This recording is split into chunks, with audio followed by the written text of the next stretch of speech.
Welcome to the next session of the course, that is Business Data Analytic या Data Analytic for the Business।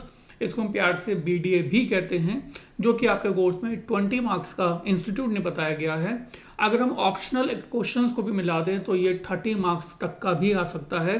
तो कुल मिला के आप ये कह सकते हैं that this unit is of for 20 to 30 marks. ठीक है, और मज़े की बात यह है कि ऑलमोस्ट थ्योरी है, सब कुछ थ्योरी पोर्शन है। और अगर आप इन वीडियोस को, हमारी वीडियोस को 1 by 1 बैक टू बैक देखेंगे, राइट, तो बहुत अच्छी इंटरेस्टिंग बात यह है कि आपको लर्न भी नहीं करना होगा, आप वीडियो देखते जाएंगे और लर्न होता रहेगा। प्लस आपको एक काम करना है, वीडियो के साथ साथ जो जो आपको बताया जा रहा है आपकी वीडियो स्क्रीन पर, वो सब आप कॉपी करते जाएं और आपकी नोटबुक में होना चाहिए, सो डैट जब आप एग्ज़ाम से पहले इसको रिवाइज करें तो आपको वीडियो ओपन ना करना पड़े। आपका जो कॉपी है, आपका जो नोटबुक है, वो ही बेसिकली आपका रिवीजन का एक सोर्स बन जाए। ठीक है, so this is only thing that I need from your side, that you have to note all the things that we are dictating in the video lecture from now, right. Start करते हैं। बहुत ही interesting है और मेरी according 20 में से 20 marks भी ला सकते हैं, 25 में से 25 मार्क्स भी ला सकते हैं अगर आप इन वीडियोस को बहुत अच्छे से देखते हैं। तो हम लोग आपके साथ सबसे पहले आज की क्लास के अंदर फर्स्ट टॉपिक स्टार्ट कर रहे हैं, that is introduction to the data science for BDA, यानी कि बिजनेस डेटा एनालिटिक्स। ठीक है, चलिए स्टार्ट करते हैं हमारी आज की क्लास। और आज की क्लास के अंदर जो हमारा क्लास में पहुंच जाते हैं। हमारी क्लास के अंदर आज की क्लास में जो हमारा टॉपिक है, that is introduction to the BDA। So section, जैसे कि मैंने आपको कहा, this is a section B, that is of 20 to 30 marks. BDA, business data analysis, इसको हम लोग प्यार से क्या कहते हैं, दैट इज BDA। और इसको हम लोग DA भी कह सकते हैं, डेटा एनालिटिक, राइट। बट आपको लिखना पूरा ही है। शॉर्ट फॉर्म जो भी हम लोग वीडियो लेक्चर में यूज़ कर रहे हैं, आप कोई भी शॉर्ट फॉर्म जो है एग्जाम में यूज़ नहीं करेंगे, जस्ट फॉर द सिंप्लिसिटी ये शॉर्ट फॉर्म यूज़ की जाती है, राइट। अब बिजनेस डेटा एनालिसिस में जो सबसे पहला जो हमारा टॉपिक है, that is introduction to the data analytic science for BDA। इसमें कुल मिलाकर 1 2 3 4 5 6 7 यूनिट्स दी गई हैं, जो कि हम आपके साथ डिस्कस करेंगे।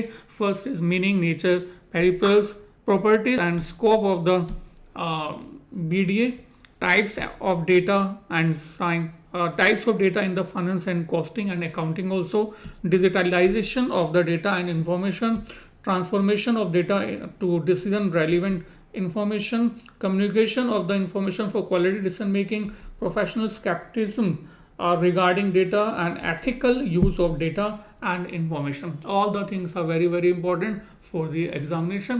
कोई भी थ्योरी पेपर में आ सकती है, इसमें कोई शक नहीं है। आपको थ्योरी को बहुत अच्छे से करना है। स्टडी मटेरियल को अगर आप देखेंगे तो यही सब कुछ हम आपके साथ कवर कर रहे हैं, जो कि आपके स्टडी मटेरियल में दिया हुआ है। सो बिना टाइम वेस्ट किए हम लोग आगे प्रोसीड करते हैं। That is first topic, that is introduction to data analysis science for BDA। ठीक है, अब इस इंट्रोडक्शन में पढ़ना क्या क्या है, we have to study meaning, we have to study nature and scope of the BDA। ठीक है, डेली यूज़ में भी आपने डेफिनेटली इस डेटा एनालिसिस को बहुत जगह पे यूज़ किया होगा, बस आपको इसको पहचानना है, उसको समझना है, नथिंग एल्स।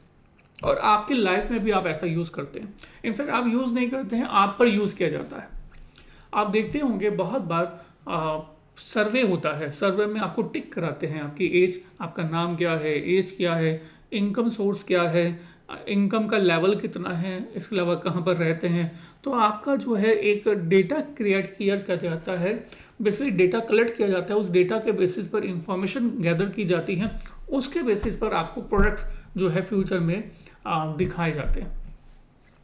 इसके अलावा मैं आपको सिंपल सा एग्जांपल दे रहा हूँ। फॉर एग्जांपल, आप जो है यूट्यूब चैनल देखते हैं। आप क्या देखते हैं, यूट्यूब चैनल। अब यूट्यूब चैनल में क्या होता है कि आप जो भी सर्च करते हैं ना, जो भी आप लिखेंगे, आपको हमेशा हमेशा उसी से रिलेटेड वीडियोस मिलती जाती हैं। इनफैक्ट अगर आपने किसी भी वीडियो पर थोड़ा सा टाइम लगाया, समय लगाया, तो आपको उससे रिलेटेड वीडियो ही यूट्यूब जो है वो नेक्स्ट टाइम आपको सजेस्ट करता है। बेसिकली यूट्यूब कर क्या रहा है, यूट्यूब देख रहा है कि आप टाइम कहाँ पर यूज़ कर रहे हैं अपना। आप टाइम, अगर आप जो है सॉन्ग्स ज़्यादा सुनते हैं तो आपको यूट्यूब हमेशा जो सजेशन देता है वो सॉन्ग्स का ही करता है। अगर आप स्टडी करते हैं, अगर आप किसी टॉपिक के बारे में सर्च कर रहे हैं तो आपको यूट्यूब जो है वो उसी से रिलेटेड या उसके रेफरेंस से रिलेटेड जो है टॉपिक आपको नेक्स्ट टाइम सजेस्ट करता है और आप उस पर क्लिक करते हैं। यूट्यूब का मेन काम क्या है कि आप ज़्यादा से ज़्यादा समय जो है वो यूट्यूब पर स्पेंड करें और इसके लिए वो आपका जो डेटा है वो यूज़ कर रहा है, and that is data analysis. Data के बारे में मुकेश अंबानी साहब ने बहुत इंपॉर्टेंट बात की गई है। This is the first line of your study material also. Data is the new oil. Data is the, जैसे कि ऑयल जो है कंपलसरी होता है किसी भी इकोनॉमी के लिए। अगर ऑयल ना हो तो किसी तरह से ट्रांसपोर्टेशन पॉसिबल नहीं थी पुराने ज़माने में, राइट। तो आज के टाइम में कहा गया है that oil is the new data.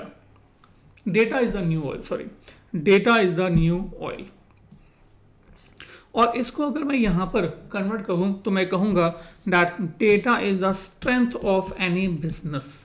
Data is the strength of any business. मैंने आपको यूट्यूब का एग्जांपल दिया, बहुत सारे एग्जांपल हम करने जा रहे हैं वन बाय वन। आपको मैंने यूट्यूब का एग्जांपल दिया। इसके अलावा आप गूगल की बात करते हैं। गूगल के अंदर भी अगर आप कोई चीज़ सर्च करते हैं तो आपको हमेशा उसी से रिलेटेड इंफॉर्मेशन जो है वो नेक्स्ट टाइम सजेस्ट करता है। अगर आप अमेजोन पे कोई प्रोडक्ट जो है वो सर्च करते हैं, आपने सपोज करो लैपटॉप सर्च किया है, तो नेक्स्ट टाइम गूगल आपको लैपटॉप का सजेशन देता है। आप जो है वो कहीं पर भी चले जाएं, मीन्स अगर आप यूट्यूब पे चले जाएं तब भी लैपटॉप का सजेशन, अगर आप जो है वो किसी वेबसाइट पे चले जाएं तो भी लैपटॉप का सजेशन। इसके अलावा आपका पीछा करता है गूगल। वो कर क्या रहा है, वो आपकी ईमेल आईडी को ट्रैक करता है। आपने जिस चीज़ के लिए सर्चिंग की थी उसी चीज़ से रिलेटेड इंफॉर्मेशन वो आपको शो कर रहा है। यहीं से गूगल जो है वो पैसा भी कमा रहा है। वो क्या करता है कि जो लोग जो कंपनीज आपके सर्चिंग वाला प्रोडक्ट जो है वो सेल करती हैं, उन कंपनीज को बेसिकली कहता है कि आप हमें एडवर्टाइजमेंट दीजिए, हम जो है आपकी प्रोडक्ट को कस्टमर तक पहुंचाएंगे, और उन कस्टमर को जो कि इसके बारे में सर्च कर रहे हैं। तो सपोज एक लैपटॉप कंपनी है डेल। अब डेल ने जो है वो गूगल के साथ एग्रीमेंट कर दिया कि जब भी कोई सर्च करेगा लैपटॉप तो लैपटॉप जो है आप शो करना। आपने लैपटॉप सर्च किया, एक बार लिया नहीं लिया इज अ डिफरेंट स्टोरी। आपने जैसे ही सर्च किया आपकी ईमेल आईडी अब गूगल ने जो है वो ट्रैक कर ली। अब उस ईमेल आईडी, अब आप वो ईमेल आईडी कहाँ जहाँ पर यूज़ करेंगे, अब आपको गूगल भी वही लैपटॉप जो कंपनी का लैपटॉप होगा वो आपको शो करेगा और वो कंपनी से पैसा चार्ज करेगा। तो nothing is free in this world, and if you are thinking that something is available free in this world, then here you are the product, you are the target. What I mean to say कि अगर आपको लगता है कि Google free है, sir free नहीं है। Google भी आपसे पैसे कमा रहा है। कैसे कमा रहा है, वो आपके डेटा को यूज़ कर रहा है। वो आपके डेटा को यूज़ करके वो प्रोडक्ट शो करता है जो प्रोडक्ट आप सर्च करते हैं। अगर आप कहीं जाने का प्लान कर रहे हैं तो वो आपको टूर पैकेज दिखाएगा। अगर आप किसी फ्लाइट का सर्च कर रहे हैं तो वो फ्लाइट के चार्जेस आपको डिफरेंट पॉइंट ऑफ टाइम पर दिखाएगा। तो यहाँ पर सब कुछ क्या हो रहा है, बेसिकली डेटा। तो यहाँ पर data is the basically strength of any business. Data के बेसिस पर कस्टमर रिलेशनशिप को भी इम्प्रूव किया जा सकता है कि पास्ट में हमारे जो कस्टमर है वो हमसे कैसे रिलेट कर रहे थे हमारे प्रोडक्ट को। अब उस डेटा को अब आगे बढ़ाते हुए हम अपने प्रोडक्ट की क्वालिटी को भी बढ़ा सकते हैं। जैसे कि आपने देखा होगा मारुति कंपनी, कोई भी कंपनी वैसे तो मारुति कंपनी की जो है स्विफ्ट लॉन्च होने वाली है, और स्विफ्ट पहले भी आती थी, उससे पहले भी आती थी, पर हर बार जो है वो एक नया रूप आ जाता है। और हमें क्या लगता है, अच्छा मैं जब पुराने स्विफ्ट में बैठता था तो मैं सोचता था कि ऐसी स्विफ्ट होनी चाहिए। नेक्स्ट टाइम मारुति कंपनी ने वही का वही लॉन्च कर दी। तो एक्चुअली भी मारुति कंपनी ने फर्स्ट टाइम क्यों नहीं लॉन्च किया, क्योंकि कस्टमर की रिक्वायरमेंट उसको 100% एक्यूरेसी के साथ मालूम नहीं थी। सेकंड टाइम में डेटा के बेसिस पर जो कस्टमर ने फीडबैक दिया उसके बेसिस पर कंपनी ने नया प्रोडक्ट लॉन्च कर दिया। आई थिंक क्लियर, थोड़ा थोड़ा क्लियर, बहुत सारे एग्जांपल करने वाले हैं. So here simple, in simple words, data is the strength of any business. Data is the new oil in any business. Data is the strength of any business. क्या कहा हमने? That data is the strength of any business. ठीक है, data is the new oil, data is the strength of any business. ठीक है, अब data के context में हमें इस लाइन को बहुत अच्छे से समझना है हमारी आज की वीडियो में. इनफैक्ट सबसे इंपॉर्टेंट पार्ट जो हमारी आज की वीडियो का है वो यही है कि हम इस लाइन को बहुत अच्छे से समझें. क्या लाइन है ये, एंड इसी को प्रूव मतलब समझाने के लिए बहुत सारे और एग्जांपल भी आपके साथ शेयर करेंगे. Data, what is data? Data is the source, data is the source of information. Data होता क्या है? गूगल कैसे वर्क कर रहा है, यूट्यूब कैसे वर्क कर रहा है, या बाकी कंपनी जो है वो डेटा को कैसे वर्क कर रही हैं. तो जितना भी डेटा है, जितना भी डेटा है, उसको हम कहते हैं दीज आर द सोर्सेस. किस चीज़ के लिए? इंफॉर्मेशन के लिए, right. And information needs to be processed for getting knowledge. अभी समझाया नहीं है, अभी सिर्फ रीड किया है. समझाने के लिए अभी मुझे 5, 7, 10 मिनट लगेंगे, तो आप उन 5-10 मिनट में इस लाइन का मीनिंग अच्छे समझ पाएंगे with the help of the example. Otherwise it is very difficult, right. रटना नहीं है, मैंने कहा ना, आप वीडियो देखते जाइए, मैं आपको बता रहा हूँ कि आपको लर्न होता जाएगा. बस आपको वीडियो पूरा देखना है, राइट. स्किप नहीं करना है, फास्ट फॉरवर्ड नहीं देख. फास्ट फॉरवर्ड अगर आपको लगता है कि स्लो हो रहा है तो आप फास्ट फॉरवर्ड की is your issue, but I suggest कि इसको ऐसे ही देखें जैसे पढ़ाया जा रहा है. Data is the source of information. Data क्या है? Is the source of information है. डेटा, इसको लिख लेते हैं याद रखने के लिए, ऐसे याद ज़्यादा होगा. Data is the source of information. And information need to be, data is the source of information, and information needs to be processed for getting knowledge. क्या कह रहे हैं कि अगर आपको नॉलेज लेनी है, अच्छा नॉलेज किस लिए लेनी है? Knowledge is useful for the purpose of basically taking any kind of decision, for taking any kind of the decision in the future. देखो, नो डाउट कोई भी मैनेजमेंट हो, कोई भी मैनेजर हो, आप चाहे MBA करें, चाहे आप CA करें, CMA करें, CS करें, या कोई भी प्रोफेशनल डिग्री करें, या डिग्री ना भी लें, तब भी अगर आपको मैनेज करना है तो आपको जो है डिसीजन लेना आना चाहिए. और जो डिसीजन लेना आना चाहिए वो किसके बेसिस पे होता है? वो होता है on the basis of the knowledge. आपको क्या नहीं सर, एक्सपीरियंस के बेसिस पर. Experience is what? Experience is nothing but the knowledge of anything, right. So if you have a knowledge, this means you have the experience, right. तो data की जो knowledge है that is basically experience, और उसी के basis पर हम लोग डिसीजन मेकिंग का काम करते हैं. तो अगर हमें डिसीजन मेकिंग को इम्प्रूव करना है तो हमें पहले डेटा कलेक्ट करना होगा. डेटा कलेक्ट करके जो है हमें उसको इन्फॉर्मेशन में कन्वर्ट करना होगा. डेटा को इन्फॉर्मेशन में कन्वर्ट करने का मतलब क्या है, हम आपके साथ सीखेंगे.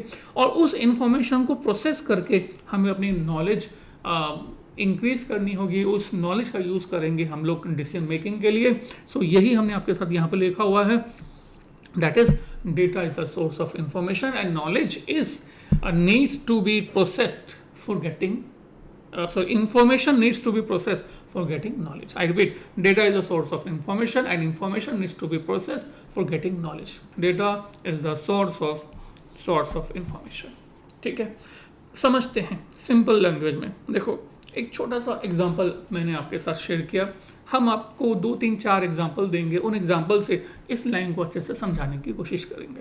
समझ में पक्का आ जाएगा 100%. सपोज करो कि आप जो है एक स्कूल के प्रिंसिपल अपॉइंट हो गए. वापस आते हैं. सपोज करो कि आप जो है स्कूल के प्रिंसिपल अपॉइंट हो गए. ठीक है। और आपको देखना है कि स्कूल जो है वो अच्छा परफॉर्म नहीं कर रहा, पुराना प्रिंसिपल को हटाया गया है क्योंकि स्कूल की परफॉर्मेंस अच्छी नहीं है, प्रॉफिटेबिलिटी नहीं आ रही, स्कूल के बच्चे जो है वो परफॉर्म नहीं कर पा रहे, रिजल्ट नहीं आ रहा है। So you have to be the person जो कि इस स्कूल में चेंजेस ला सके, प्रॉफिटेबिलिटी भी इंक्रीज करनी है और साथ ही साथ एफिशिएंसी भी इंक्रीज करनी है, राइट। अब आप जो है स्कूल में बिल्कुल एंटर हुए, तो सबसे पहले बताओ कि क्या आपको स्कूल के बारे में सब कुछ मालूम है? क्या आप आते ही डिसीजन लेना शुरू कर दोगे? आप कहोगे कि इस टीचर को हटाओ, वो टीचर हटाओ, बच्चे ने ये नहीं किया, वो नहीं किया, फीस को बढ़ा दो? No, no, this is not the right way. First of all you must have the knowledge about the school, कि स्कूल में चल क्या रहा है, स्कूल में हो क्या रहा है, क्यों ऐसा किस रीज़न से हो रहा है कि स्कूल के अंदर बच्चों के परफॉर्मेंस नहीं है, क्या क्या रीज़न है।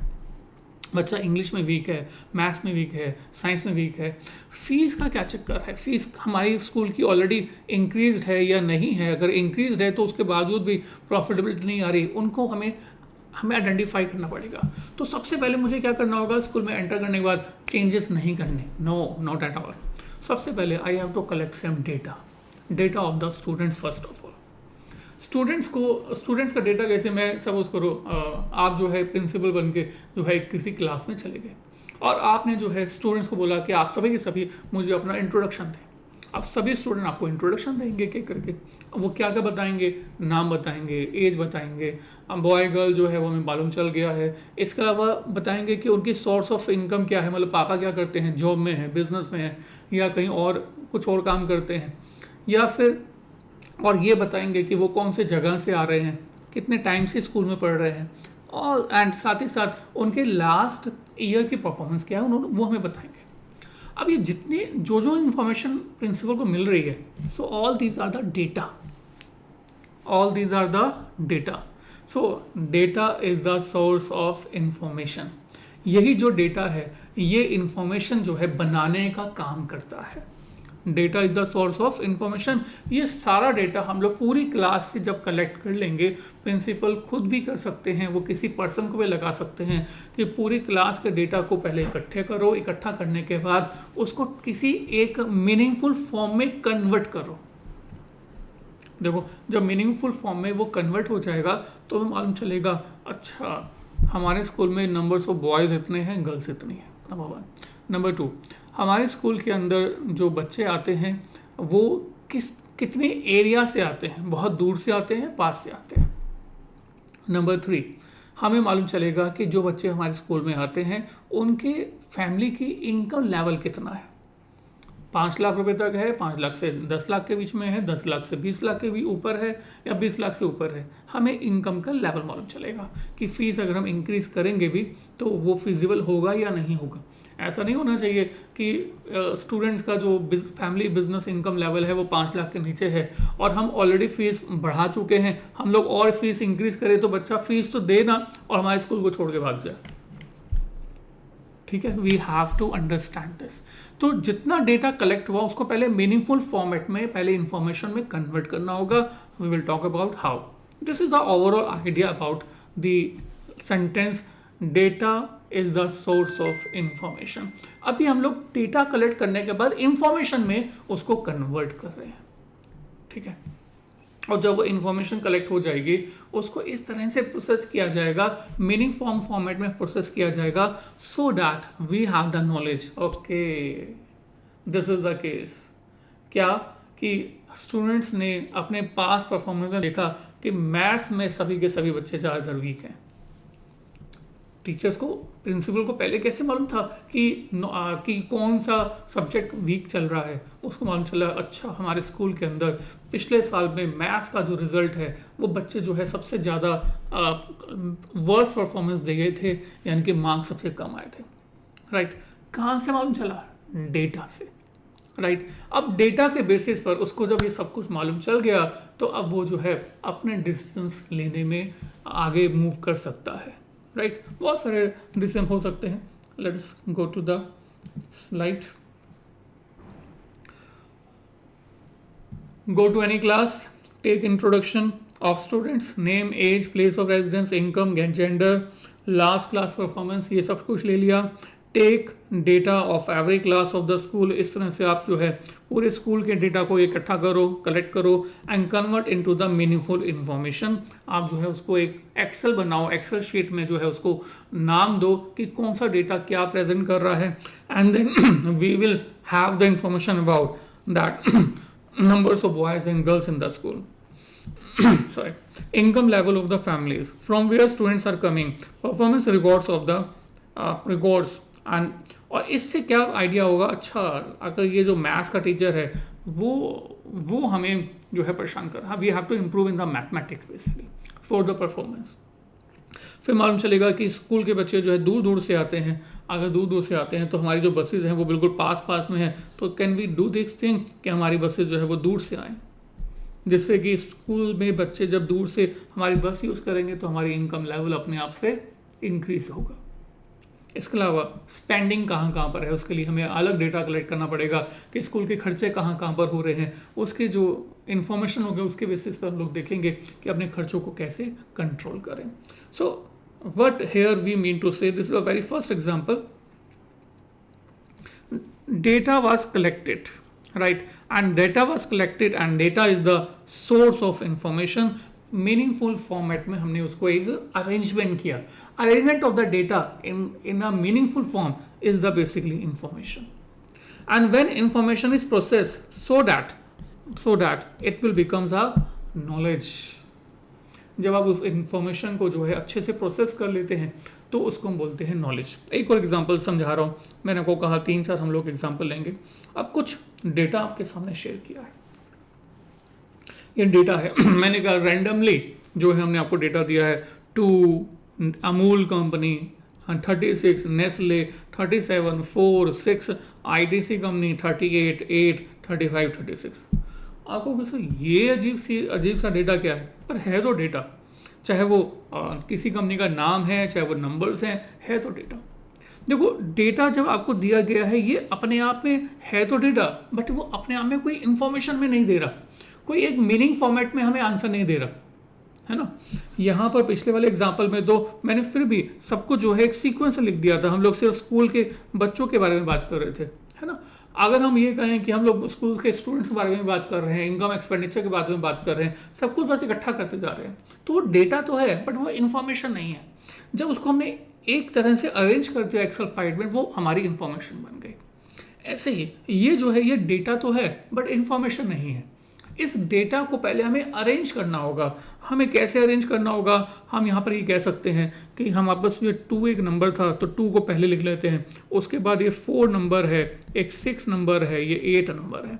अब हमने जो है इसको सीक्वेंस में डाल दिया, सो दैट इज द इंफॉर्मेशन। और साथ ही साथ इसको हम ये भी बोलेंगे ये इंफॉर्मेशन हमारी क्या किस कंटेक्स्ट में है, मतलब ये हमें क्या शो कर रही है। 2, 4, 6, 8 ये शो कर रही है बेसिकली मल्टीप्लिकेशन ऑफ 2, ये मल्टीप्लिकेशन ऑफ 2 शो कर रही है। अब अगर ये मल्टीप्लिकेशन ऑफ द 2 शो कर रही है, अब हम कहेंगे कि सर ये जो डेटा है वो हमें ये शो कर रहा है। अब हमने डेटा को एक तरह से इंफॉर्मेशन में कन्वर्ट कर दिया। ये हमारी क्या बन जाएगी, now this is basically information में कन्वर्ट होगी डेटा अपने आप में जो नंबर्स थे उनको कह रहे हैं इट्स गुड, बट वो हमारी इंफॉर्मेशन है। जब तक वो मीनिंगफुल कोई हमें बताती नहीं है चीज़, उसको हम लोग इंफॉर्मेशन नहीं कहेंगे। तो इंफॉर्मेशन मतलब क्या हुआ कि जो भी डेटा है ना उसको किसी कंटेक्स्ट में यूज़ करना है। जब हम डेटा को किसी कंटेक्स्ट में यूज़ करेंगे दैट इज़ कॉल्ड इंफॉर्मेशन। अब देखो अमूल कंपनी है, नेस्ले कंपनी है, ITC है, इसको भी हम लोग जो है एक साथ लिखते हैं, Amul limited, Nestle limited, ITC company, right. ऐसी अगर हम दूसरी इंफॉर्मेशन भी लिख सकते हैं तो थोड़ा सा आपको याद मतलब मालूम चल रहा है क्या हो रहा है।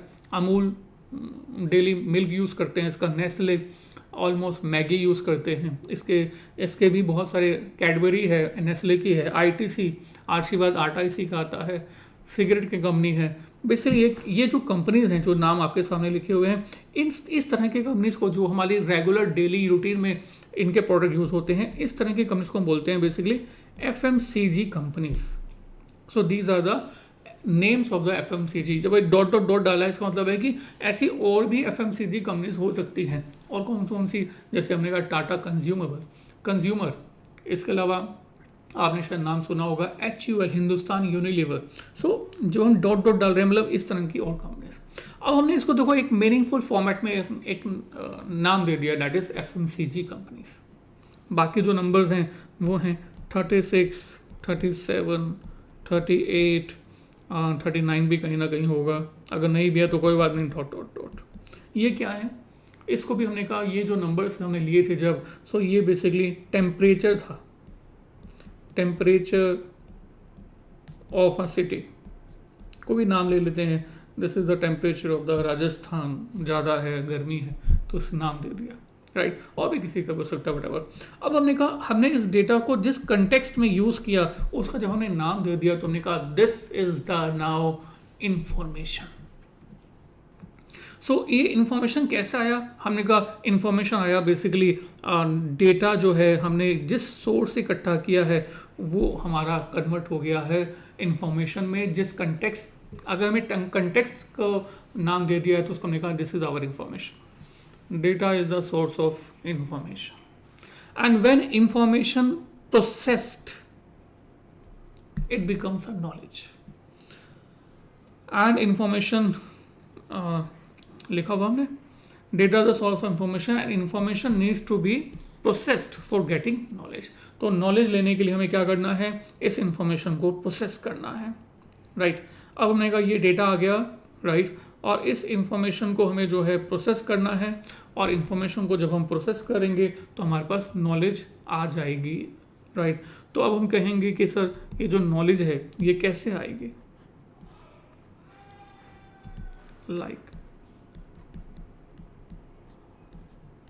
knowledge is equal to information plus, क्या प्लस करते हैं, बात करते हैं। अब देखो इसको हम ऐसे यूज कर सकते हैं, 2, 4, 6, 8, ये क्या है, these are the multiplication of two number, right.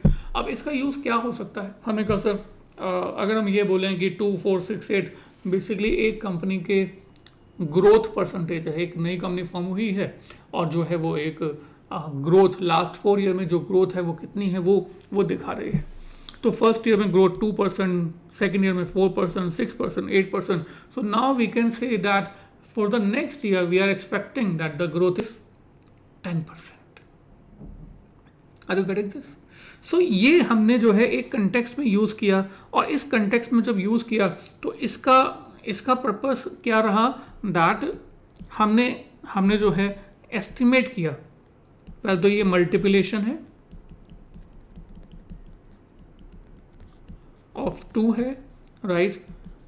ये हमने यूज क्यों किया, estimation of growth of future, right. जब आप किसी भी इंफॉर्मेशन का यूज किसी प्रॉब्लम को सॉल्व करने के लिए करते हैं, आई रिपीट, जब भी किसी इंफॉर्मेशन का यूज़ आप किसी भी प्रॉब्लम को सॉल्व करने के लिए करते हैं तो हम कहते हैं that this is the knowledge, ठीक है। स्कूल वाले केस के अंदर हमने जो है income level of the families को आइडेंटिफाई किया। अब इस इंफॉर्मेशन को फाइंड तो कर लिया, अब इससे हमने आइडेंटिफाई किया क्या सॉल्यूशन निकाला कि फीस को इंक्रीज करना इस स्कूल का जो है वो सॉल्यूशन नहीं हो सकता, हमें कुछ और सोचना होगा। अगर मैंने कहा कि फैमिलीज़ की जो स्टूडेंट्स हैं उनकी फैमिलीज की इनकम अच्छी है, 10 लाख से ऊपर है, 15 लाख से ऊपर है, 20 लाख से ऊपर है, तो इस केस में फीस, स्कूल की फीस को इंक्रीज कर सकते हैं। तो हमने इंफॉर्मेशन को यूज़ किया एक प्रॉब्लम को सॉल्व करने के लिए, right. So that is knowledge, right. यहाँ पर from where students are coming, तो स्टूडेंट कहाँ से आ रहे हैं। अब इस पर्पस ये जब हमने इंफॉर्मेशन को गैदर किया, इससे हमने क्या सॉल्यूशन निकाला कि बसेस जो हैं वो जिस रास्ते से आ रही हैं, क्या हम लोग रूट चेंज करके दूसरे स्टूडेंट्स को भी बस में कन्वर्ट कर सकते हैं ताकि ताकि स्कूल की इनकम रेवेन्यू इंक्रीज हो, ग्रोथ हो। ऐसे ही कि हम बसेस को जो है और ऐड कर सकते हैं, जो स्टूडेंट दूर से आ रहे हैं हम उन स्टूडेंट्स को भी बसेस में ऐड कर पाएँ। एक तो सेफ्टी हो, सिक्योरिटी हो, साथ ही साथ स्कूल की इनकम भी जनरेट हो। तो यहाँ पर हमने फिर से अपनी इंफॉर्मेशन को किस पर्पस के लिए यूज़ किया? For the purpose of solving any problem. So whenever information is basically processed, information is processed, then it becomes knowledge for the purpose of solution of any problem. ठीक है, अब आप कहेंगे बाकी सब चीज़ें किस लिए यूज़ होंगे? जैसे कि हमने कहा अमूल कंपनी है, नेस्ले कंपनी है, आईटीसी कंपनी है, ये हमें एफएमसीजी शो करती हैं। अब हमने कहा अगर हम इस तरह की और भी एफएमसीजी कंपनीज को मर्ज कर दें और ये आइडेंटिफाई करें कि इन सब की परफॉर्मेंस लास्ट ईयर के कंपैरिजन में कितनी है, मीन्स प्रॉफिट बढ़ रहा है नहीं, सेल्स बढ़ रही है नहीं, तो हम ये देख पाएंगे कि ग्रोथ इन एफएमसीजी कितना है। अगर growth in FMCG in India जो है बेटर है, तो now we can take a decision कि अगर हम नया इन्वेस्टर हैं, अगर हम नया अपना पैसा कंपनीज में लगाना चाहते हैं, तो इस तरह की एफएमसीजी कंपनी में अपना पैसा लगाएं या ना लगाएं, क्योंकि अगर एफएमसीजी कंपनी जो है वो ग्रोथ कर रही है तो हमारा पैसा भी ग्रो होगा। सो जब भी हम इंफॉर्मेशन को यूज़ करते हैं प्रॉब्लम के सॉल्यूशन के लिए,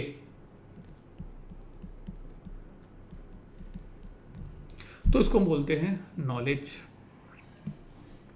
ये 37, 38, 36 ये जितना भी लिखा हुआ है, अब आप कहेंगे सर ये किस पर्पस के लिए यूज़ होगा?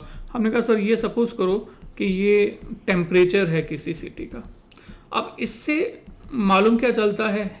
टेम्परेचर है तो ये टेम्परेचर है, ये इन्फॉर्मेशन तो मालूम चल गई, बट ये हमारी प्रॉब्लम का सोल्यूशन कैसे होगी?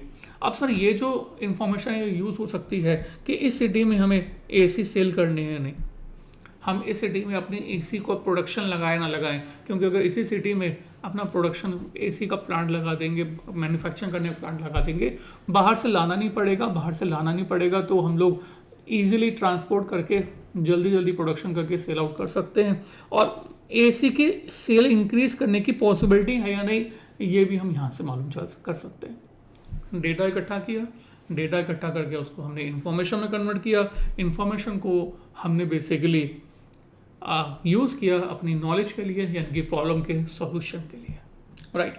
सो this is the use of information and this is the basically use of information in problem solution, right. तो इस तरह से बच्चों हम लोग बेसिकली अपना एक फर्स्ट लाइन को समझ सकते हैं। अभी एक दो एग्जांपल और भी देंगे। सो आई थिंक लर्न हो जाना चाहिए अब तक। Data is the source of information and information when processed is called knowledge for the purpose of problem solution. ठीक है, सो डेटा समझ में आ गया। Data means data is the source of, data से क्या बनाएंगे इंफॉर्मेशन, और वो इंफॉर्मेशन जो है वो हम प्रोसेस करेंगे जिससे कि प्रॉब्लम का सॉल्यूशन आए, राइट। अब इसके रिलेटेड आपको एक कंपनी का आपको मैं दिखाने जा रहा हूँ, उसके अंदर हम आपको इस कंपनी का एनालाइज दिखाएंगे। देखो कैसे डेटा इकट्ठा किया। अगर मैं किसी कंपनी के बारे में सोचूं, किसी कंपनी के बारे में आपसे बात करूं, तो कंपनी के बारे में आप उसको एनालाइज करना चाहते हैं, तो अगर आप उसको एनालाइज करना चाहते हैं तो क्या क्या उसके अंदर देखेंगे? थोड़ा सोचो। आप किसी कंपनी को एनालाइज करना चाहते हैं और आप उस कंपनी को एनालाइज करना चाहते हैं, तो उस कंपनी में आप क्या क्या देखेंगे? आप देखेंगे कि उस कंपनी का बिजनेस क्या है, वो कंपनी परफॉर्म कहाँ कर रही है, मतलब क्या बिजनेस कर रही है। आप देखेंगे कि उस कंपनी का प्रॉफिट कितना है, तो पहले देखेंगे सेल्स कितना है, परचेज कितना है, एक्सपेंसेस कितना है, ऑपरेटिंग प्रॉफिट मार्जिन कितना है, नेट प्रॉफिट कितना है। आप देखेंगे डेप्रिसिएशन कितना है, ईपीएस कितना है, ये सब कुछ आपने सुना हुआ है ना। अब ये जितना इन्फॉर्मेशन मैंने आपको दिया, ये सब कुछ अगर मैं आपको अलग अलग लिख के दिखा दूँ, तो क्या आप कंपनी को एनालाइज करके बता पाएंगे कि मुझे उस कंपनी में पैसा इन्वेस्ट करना चाहिए या नहीं, या वो जो कंपनी है वो फाइनेंशियली स्ट्रांग है या नहीं? मुश्किल है। क्यों मुश्किल है? क्योंकि डेटा इकट्ठा करना इज़ वन थिंग, उसको जो है एक किस्म से इंफॉर्मेशन कन्वर्ट कर देना इज़ डिफरेंट थिंग, राइट? तो जब तक उसको मीनिंगफुल फॉर्मेट में नहीं कन्वर्ट करेंगे, जैसे कि आपको मालूम होगा हम लोग trading profit and loss account बनाते हैं अकाउंटिंग में, हम कॉस्ट शीट बनाते हैं अपनी कॉस्ट अकाउंटिंग में, हम लोग जो है एफएम के अंदर आपको याद होगा हम लोग स्टेटमेंट बनाते हैं, सेल्स से स्टार्ट करते हैं, sales minus variable cost minus fix cost and profit before interest and depreciation, फिर माइनस पहले इंटरेस्ट करते हैं, डेप्रिसिएशन करते हैं, पीएटी निकालते हैं एंड नंबर ऑफ शेयर से डिवाइड करते हैं, ईपीएस आता है एंड सो ऑन। तो हमने बेसिकली क्या किया, जितनी भी इंफॉर्मेशन थी उसको एक मीनिंगफुल फॉर्मेट में कन्वर्ट कर दिया। जब तक हमें इस डेटा को मीनिंगफुल फॉर्मेट में कन्वर्ट नहीं करेंगे तब तक हम किसी कंपनी को एनालाइज नहीं कर सकते। ठीक है, एक एग्जांपल आपके साथ, कंपनी को बेसिकली एनालाइज करने के लिए एक आईटीसी कंपनी उठाई है हमने। आईटीसी एक वेबसाइट है, उस वेबसाइट से हम लोग जो है किसी भी कंपनी का इंफॉर्मेशन निकाल सकते हैं। इस वेबसाइट का नाम है screener.in। हम अपनी शेयर मार्केट में उसको यूज़ करते हैं। फाइनल में जब आप आएंगे तो आप शेयर मार्केट सीखेंगे हमसे, तो उस मार्केट में हम लोग बेसिकली इसको काफ़ी यूज़ करते हैं। थोड़ा सा दिखाना चाहता हूँ, शेयर करना चाहता हूँ, आपके लिए यूज़फुल इंफॉर्मेशन है। आईटीसी लिमिटेड में इसमें बताया हुआ है that share price is 448 rupees minus 0.36% आज जो है वो नीचे गया है। कंपनी की मार्केट कैप है 5,59,103। ये मार्केट कैप क्या होता है मैं आपको बता दूं, मार्केट कैपिटलाइजेशन बोलते हैं। Market capitalisation is equal to basically numbers of shares outstanding multiply by market price per share. Simple, जैसे कि इस कंपनी का शेयर का प्राइस है कितना, इस कंपनी का शेयर का प्राइस है 448।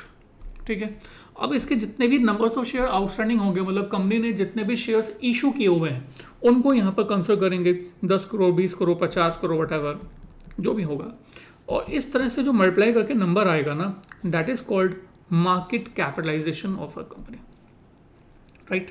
अब उन्होंने कहा this is the market capitalisation of company, and company का जो मार्केट कैपिटलाइजेशन है दैट इज 5,59,103 करोड़, राइट। और क्या दिया हुआ है आपको, दिया हुआ है हाई लो। ये सब कुछ जो मैं आपको भी बता रहा हूँ कहीं ना कहीं हमारे इस टॉपिक में यूज़ होगा, इसी रीज़न से बता रहे हैं। 500 323 हाई लो है, ये 52 वीक हाई लो बता रहा है। डिविडेंड यील्ड मतलब हमारी कंपनी डिविडेंड कितना दे रही है। आप इसको ओवरऑल देखो, about the company established in 1910, ITC is the largest cigarette manufacturer and seller in the company. ITC operates in the 5 business, ये जो बिजनेस हैं इनके नाम हमें दिए हुए हैं। FMCG कंपनी है, cigarette and hotels, paper board, paper packaging, agri business, इसमें वो यूज़ करती है। आगे चलते हैं, एक ग्राफ दिया हुआ है। कि ग्राफ क्या है, बेसिकली ये ग्राफ बता रहा है कि कंपनी का जो मार्केट प्राइस है, करंट मार्केट प्राइस, वो डिफरेंट टाइम पर जो है वो कैसे फ्लक्चुएट कर रहा है, राइट। तो कंपनी का मार्केट प्राइस जो है धीरे धीरे ऊपर जा रहा है। इस पॉइंट ऑफ टाइम से ये ऊपर गया। हमने ग्राफ से बहुत अच्छे से आइडेंटिफाई कर लिया कि इस पॉइंट ऑफ टाइम से इस पॉइंट ऑफ टाइम के बीच में ये जो है मार्केट प्राइस बहुत अच्छे से ऊपर की तरफ शिफ्ट हुआ है, ओके। और आगे चलते हैं, कंपनी के पॉजिटिव और नेगेटिव क्या हैं ये बताया हुआ है। फिर पी कंपैरिजन दिया हुआ है, ये बताया हुआ है कि इस तरह की जो दूसरी कंपनीज हैं उनकी फाइनेंशियल परफॉर्मेंस समरी क्या है। अच्छा, और आगे फिर क्वार्टरली रिजल्ट दिए हुए हैं। क्वार्टरली रिजल्ट मतलब कि बताया हुआ है कि हर क्वार्टर में जो कंपनी है वो कैसे परफॉर्म कर रही है, और हर क्वार्टर मतलब कि हर क्वार्टर की सेल्स कितनी है। देखो हर क्वार्टर की अलग अलग सेल दी हुई है। अगर आपके पास इस तरह से अलग अलग सेल्स है, एक्सपेंसेस हैं हर क्वार्टर के, ऑपरेटिंग प्रॉफिट है हर क्वार्टर का, ऑपरेटिंग मार्जिन है हर क्वार्टर का। अगर मैं ऑपरेटिंग मार्जिन ही देखूं, सिर्फ ऑपरेटिंग मार्जिन परसेंटेज, आपको मालूम है ऑपरेटिंग मार्जिन परसेंटेज क्या होता है, that is operating profit divide by sales into 100। तो यहाँ पर आप देख पा रहे हैं कि जून 2022 में इट वाज 33% एंड सितंबर में हो गया 37%, दिसंबर में हो गया 38%, फिर मार्च में हो गया 38%, जून 2023 में ये हो गया 39%। गुड और bad? It's very good. Profit percentage, operating profit जो है वो इंक्रीज हो गया है। अदर इनकम दी हुई है, इंटरेस्ट दिया हुआ है, डेप्रिसिएशन दिया हुआ है, हर क्वार्टर का आपके पास अलग अलग है। देखो डेटा इस तरह से प्रेजेंट किया गया है so that we can analyse this kind of company या we can analyse any company. अगर मैं आपको यही सब कुछ सारा डेटा इधर उधर करके दे देता, जैसे कि आपको याद होगा थोड़ी देर पहले हम आपके साथ बात कर रहे थे कि आपके पास डेटा इस तरह से दिया हुआ है, तो ऐसे ही मैं आपको डेटा दे देता कि आईटीसी कंपनी का 2017 का डेटा, ऑपरेटिंग मार्जिन इतना है, सेल्स इतना है, एक्सपेंडिचर कितना है, 2000 उसमें 18 का डेटा भी दे देता, 20 का भी दे देता, उल्टा पुल्टा ऐसे। तो इस डेटा को हम लोग अपने आप से किस तरह से यूज़ नहीं कर पाते। यहाँ पर एक वर्ड लिख रहा हूँ, data on it's on will not give any information। Information word नहीं यूज करते,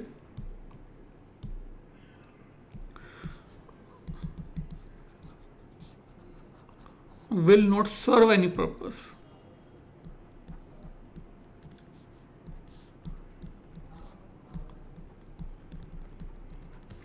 अगर डेटा आपके पास है तो वो डेटा अपने आप में सारा कोई भी पर्पस सॉल्व नहीं कर, जब तक उसको मीनिंगफुल फॉर्मेट में कन्वर्ट ना किया जाए। ठीक है, तो यहाँ पर भी आईटीसी वाले केस में भी हमने कुछ नहीं किया है।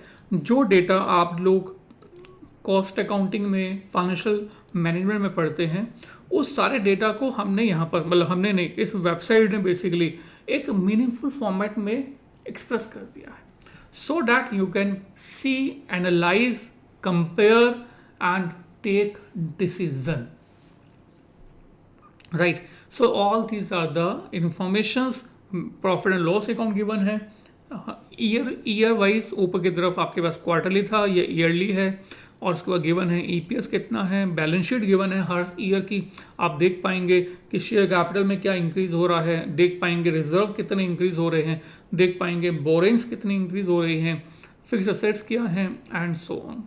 कैश फ्लो देख पाएंगे, रेशोज देख पाएंगे, डिफरेंट रेशोज जो आप आइडेंटिफाई करते हैं वो सब कुछ यहाँ पर गिवन है, सो डैट आप इस सारे इंफॉर्मेशन को किस पर्पस के लिए यूज़ करें, अपनी नॉलेज के लिए, और वो नॉलेज का क्या पर्पस होगा, प्रॉब्लम के सॉल्यूशन के लिए। अगर आप इस सारी इंफॉर्मेशन को यूज़ करते हैं किसी भी प्रॉब्लम के सॉल्यूशन के लिए कि हमें इस कंपनी में पैसा इन्वेस्ट करना है या नहीं, then it becomes knowledge. Are you getting this right? So this is the basically first line जो हम आपके साथ समझना चाहते थे, सीखना चाहते थे, और आपको हमेशा याद रखनी है that data is the source of information. हमारे डेटा के बेसिस पर इंफॉर्मेशन बनती है and information needs to be processed.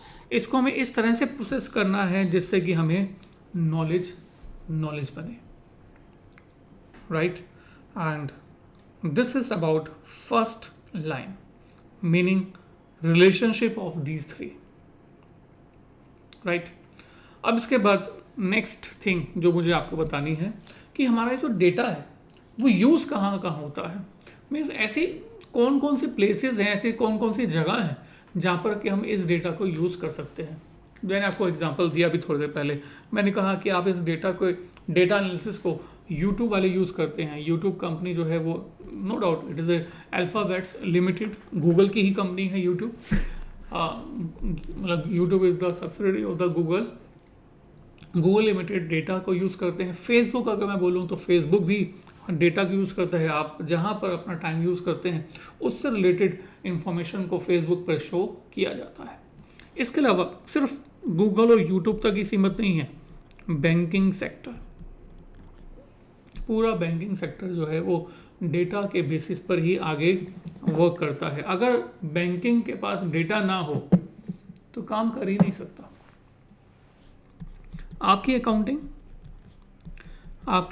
भी तो डेटा के बेसिस पे होती है, राइट।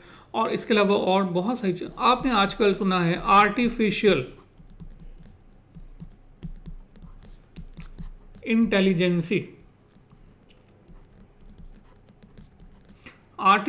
इंटेलिजेंस। ये जो आर्टिफिशियल इंटेलिजेंस है ये कैसे वर्क करती है? आप देख रहे हैं आजकल ड्रोन यूज हो रहे हैं।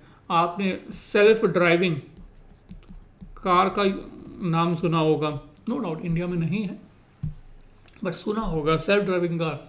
तो ये क्या यूज कर रहे हैं? They are using the data only, they are getting the information कि अच्छा ऐसी रोड होगी जब दोनों लाइंस सड़क पर जब चल रहे हैं, दोनों लाइन लेफ्ट और राइट में होंगी, कैमरा देख रहे हैं तो हमें ऐसे चलना है। आगे कोई ऑब्जेक्ट आ जाए इतने सेंटीमीटर पे हल्की ब्रेक लगानी है, अगर ऑब्जेक्ट पास हो तो ब्रेक का लेवल बढ़ा देना है। तो on the basis of the data self driving car is basically working. Drones are also working on the basis of the, आपने सुना होगा कि अब कंट्रीज की बाउंड्री की रक्षा के लिए ड्रोन यूज हो रहे हैं। इसके अलावा आप कभी चैटिंग करते होंगे, मतलब किसी वेबसाइट पे आपने चैट किया होगा अपने कस्टमर केयर में, आप कोई जैसे ही आंसर डालते हैं वैसे ही तुरंत आंसर उसका आ जाता है और आंसर इतना एग्जैक्ट होता है, वी कांट एक्सपेक्ट कि कोई पर्सन इतनी जल्दी रिप्लाई दे सकता है।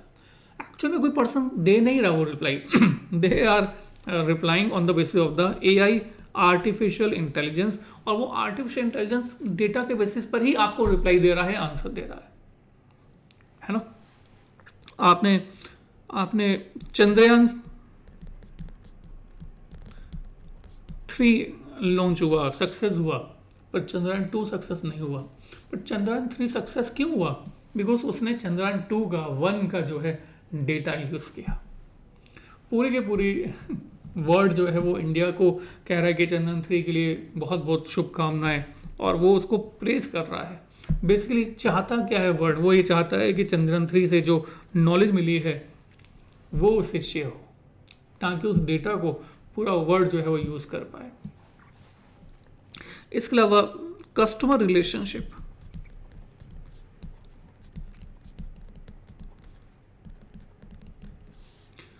इसके अलावा फाइनेंस। देखो फाइनेंस कंपनीज, कोई भी कंपनी उठा लो, आपको लोन चाहिए, ठीक है। अब फाइनेंस कंपनी को कैसे पता चलेगा कि आप उसका लोन एक्चुअल में रीपे कर पाओगे या नहीं? आपके फादर को लोन चाहिए, आपके फादर को फटाफट लोन मिल जाएगा, बट आपको लोन चाहिए नहीं मिलेगा। ऐसा कैसे? आपके फादर ने अगर कोई पुराना लोन लिया हुआ है, अगर उसको टाइम पर रिपे किया हुआ है, तो वो डेटा उनके क्रेडिट स्कोर के अंदर रिफ्लेक्ट करेगा कि आपके फादर ने जिस पैन से या आधार से लिया था लोन, उस पैन में कोई भी ड्यू नहीं है, हर एक किस्त जो है वो टाइम पर गई है। उसके बेसिस पर फाइनेंस कंपनी जो है वो आपको या आपके फादर को नया लोन देने के लिए तैयार हो जाती हैं, right. So data is very very very important. बहुत सारे एग्जांपल हैं। आधार कार्ड इतना बड़ा प्रोजेक्ट, सोचो इंडिया में कितने लोग हैं, उन सभी के सभी लोगों का आधार कार्ड का डेटा जो है वो एक जगह पर स्टोर है, और हर एक पर्सन का जो है OTP लिंक अब करा दिया गया है। आधार को पैन के साथ लिंक करा जा रहा है ताकि कोई फ्रॉड ना हो, है ना। So all these are the basically based on the data analysis, ठीक है। So this is the very first thing. Meaning के बाद हमने कहा दीज आर द स्कोप जहाँ पर कि डेटा एनालिसिस जो है वो यूज़ हो रहा है इन द बिजनेस। और सिर्फ ये नहीं, मैंने आपको ये भी गूगल नाम दिया, गूगल, फेसबुक, अमेज़ोन और जितने भी वेबसाइट्स हैं, अदर वेबसाइट, ये सभी के सभी बेसिकली डेटा ड्रिवन हैं। उबर, ओला, स्विगी, जोमेटो ये सभी डेटा के बेसिस पर ही अपना बिजनेस अपने आप को स्ट्रॉन्ग करते जा रहे हैं। सो data is the strength of the business this days. किसी भी बिजनेस का डेटा जो है वो उस बिजनेस की स्ट्रेंथ है। I think clear. ओके, आगे प्रोसीड करते हैं। इसके बाद हमें सीखना है नेचर ऑफ डेटा। बड़ा सिंपल है, बड़ा सिंपल है। नेचर ऑफ डेटा मतलब काइंड्स ऑफ डेटा ग्रुप। तो डेटा ग्रुप्स बेसिकली होते क्या क्या हैं, मीन्स हम डेटा को कौन कौन से ग्रुप्स में डाल सकते हैं, मतलब डेटा कितने तरह का होता है। अभी थोड़ी देर पहले मैंने आपको एक आईटीसी कंपनी का एक ग्राफ दिखाया है ना। सो ग्राफ नहीं दिखाया, सॉरी, मैं वापस लेता हूँ। मैंने आपको आईटीसी कंपनी के जो है वो पूरा का पूरा एक इन्फॉर्मेशन दिखाई है आईटीसी कंपनी की, और ये सारी के सारी इन्फॉर्मेशन आपके सामने है, राइट। अब आप मुझे देख के बताओ पूरे के पूरे डेटा को आपको जो है वो समराइज करके तीन भागों में कन्वर्ट करना है। आप बताओगे कि वो 3 पोर्शन कौन कौन से हैं। सोचो एक बार। मैं आईटीसी कंपनी इस पूरे के पूरे डेटा को जो आपके सामने प्रेजेंट है उसको आपको समराइज करके 3 हिस्सों में बांटना है। वो 3 हिस्से कौन कौन से हैं। बैलेंस शीट, कैश फ्लो, ये मत बताना, नो। डेटा पे कंसंट्रेट करो, ये तो इंफॉर्मेशन है। Cash in flow is the information of the company, right. मैं समझाता हूँ, बड़ा मतलब एक ब्रॉडर फॉर्मेट में, बहुत ब्रॉडर फॉर्मेट में हम ये कहते हैं कि भैया 3 तरह से डेटा ग्रुप बना सकते हैं। एक तो ये हमारे डेटा में नंबर्स होंगे। क्या होंगे? Numbers. Market cap is a number, current market price is a number, dividend yield is a number, ठीक है। इसके अलावा cash market price is a number, right. या तो ये जो हमारे पास ये बैलेंस शीट है तो इसके अंदर भी सब कुछ क्या है, दीज आर द नंबर्स। या तो नंबर्स होंगे, नंबर 1। नंबर 2, नंबर नहीं होंगे तो कोई बात नहीं, डेटा को इंफॉर्मेशन में कन्वर्ट करने के लिए हम क्या करेंगे, हम एक ग्राफ बना देंगे। डेटा बेसिकली है तो ग्राफ, पर ग्राफ आया कहाँ से है, डेटा से ही आया है, राइट। तो डिफरेंट पॉइंट ऑफ टाइम पर जो प्राइस है वो जो मूव कर रहा है, उन्हीं प्राइस को हमने ग्राफ पर डाल दिया है, that is the basically presentation, graph. दूसरा, पहला बोला नंबर, दूसरा ग्राफ, और एक तीसरा फॉर्म बताया कि अगर हमें किसी चीज़ को डिफाइन करना है तो हम नंबर के फॉर्मेट में नहीं डिफाइन कर रहे, कोई बात नहीं, हम उसको यहाँ पर रिटन फॉर्मेट में, डिस्क्रिप्टिव फॉर्मेट में उसको रिप्रेजेंट करेंगे। किस फॉर्मेट में? डिस्क्रिप्टिव फॉर्मेट में, right. This is the third kind of the basically kind of the data. भाई या तो आप उसको नंबर्स के फॉर्मेट में कन्वर्ट कर दो, नंबर्स बता दो डेटा का, या फिर डिस्क्रिप्टिव कर दो, या फिर क्या करो, ग्राफ बना दो। बस 3 ही चीज़ें हो सकती हैं, चौथा नहीं हो सकता। इसी को हमने यहाँ पर बेसिकली अपने पास शो किया है नेचर ऑफ द डेटा के अंदर, that we have basically 3 kinds of the numbers. 1 is numerical number, second is मैंने आपको बताया descriptive, and third is graph. वो आगे भी आप कर सकते हैं, ठीक है। 1 is numerical number. So numerical data basically, तो ये हमेशा न्यूमेरिकल डेटा ऑब्वियसली किस में होगा, नंबर्स में होगा। नंबर्स डेटा ये हमेशा नंबर्स में होगा। जितने भी अकाउंटिंग आप यूज़ करते हैं, अकाउंटिंग यूज़ करते हैं, कॉस्टिंग यूज़ करते हैं, या फाइनेंस यूज़ करते हैं, तो इन सब के अंदर जो डेटा होगा वो न्यूमेरिकल में ही होता है। या फिर आप किसी कंपनी का जो है स्टॉक प्राइस निकालते हैं, ये सब कुछ जो है न्यूमेरिकल नंबर्स में होता है। और डिस्क्रिप्टिव मतलब कि आप यहाँ पर ये कह सकते हैं कि किसी चीज़ को डिफाइन करना। जैसे मैंने कहा आईटीसी क्या करती है, ITC is FMCG company and it operates in the manufacturing of the cigarettes and also have the business of hotels, papers etcetera. So जो ये लिखा हुआ है वो क्या है, बेसिकली डिस्क्रिप्शन। ये क्या है, description about certain thing, about object, ठीक है। और तीसरा ग्राफ। हाँ, ग्राफिकल डेटा में हम लोग यहाँ पर ग्राफ तो कह ही रहे हैं, इसको हम लोग पिक्चर्स को भी यहाँ पर इंक्लूड करके चलते हैं। और जो ग्राफ या पिक्चर जो होता है वो हमें बहुत यूजफुल इंफॉर्मेशन प्रोवाइड करता है। आपको एग्जांपल तो दे ही दिया, और कहते हैं कि graph and pictures may tell thousands of stories. तो एक ही ग्राफ से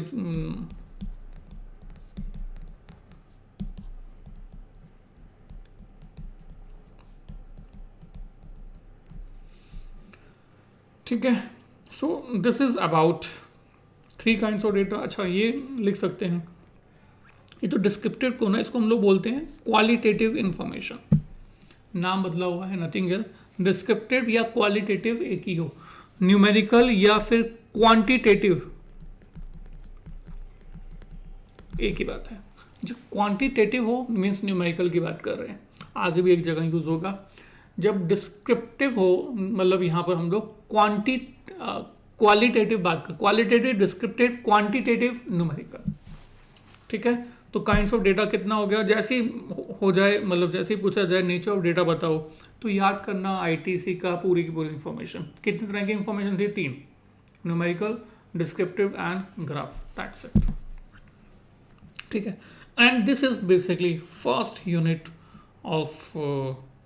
of your study material, that is meaning, nature and scope. Right, मिलते हैं नेक्स्ट वीडियो में फॉर द नेक्स्ट यूनिट।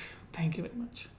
आपको कैसा लगा ये जरूर हमें बताएं, और एक छोटा सा काम और करें, दैट अगर आप ये वीडियो यूट्यूब पर देख रहे हैं तो कमेंट्स में ये लिख के बताएं कि आपने इस पूरी बड़ी वीडियो से क्या सीखा।